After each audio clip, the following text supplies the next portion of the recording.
right, I'm here with John Bobbitt, the director of the fitness center here at Purdue University Calumet. Did I get that right? Did I get your title right? All right. Money. And John, how long have you been here at the fitness center? Ever since it started, Scott, which goes back to 1986. Okay, wow.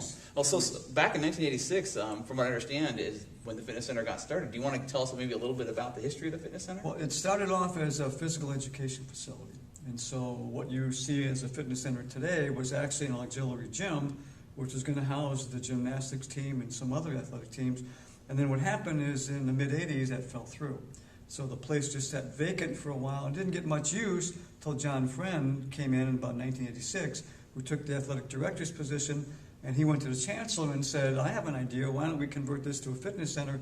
And that's how the whole thing got started. Ah, very good. And since then, I know it's gone through a lot of changes. Can you tell us about some of those changes and what it looks like today? We just made a big cosmetic and rearrangement change in the middle of August. Okay. Before that, the fitness center kind of had looked like a basic fitness center, and we hadn't changed it for about 10 or 12 years.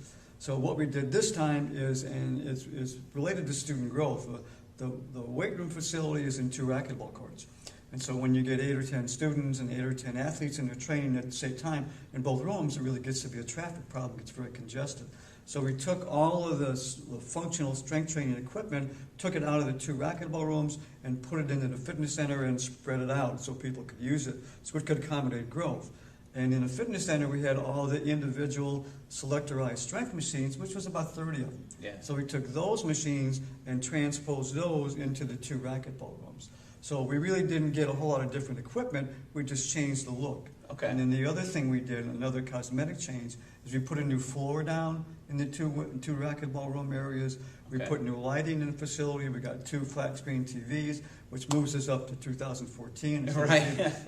Be back a few years. So we made a number of cosmetic changes as well, but the main thing is when you walk in now, it looks a little bit different, but the idea behind it, or the trigger behind it, was to accommodate more student growth so more students could use that equipment. And I can say, just from having coming here quite regularly for a period of time a couple of years ago, it does look quite a bit different, and many of those changes, I think people should come over and take a look. What do you think? It'd be a grand idea. It looks different than it did last year, than it did 5 or 10 years ago, and so there seems to be more students getting into functional training. Yeah. And so now the facility has a new functional training look. When you walk into it, it looks like a functional training facility. Yeah. It doesn't look like a fitness center you saw 10, 20 years ago. Yeah. So finally, all right, John, I'm going to give you one chance here. Can you look in the camera there and give the students one tip for how they should stay healthy at college? Well, I would say if you're a student, you're probably under a lot of stress. And so a great positive way to relieve stress is to come in a fitness center and take your frustration, take your aggression, take your problems you're having with the professor, and take them out on the machines. And the other tip would be, if just come in, if you don't have an hour to spend for exercise, you don't have to put an hour in. If you only have 20 minutes, come in and do 20 minutes. It all has a cumulative effect. It all has a great stress relieving effect. It all has health benefits to it. So why would you not want to do that if you're a student under a lot of stress? All right. John, thank you very much. Thank you, Scott. My pleasure. Appreciate it. Appreciate everything you do here. Thank you.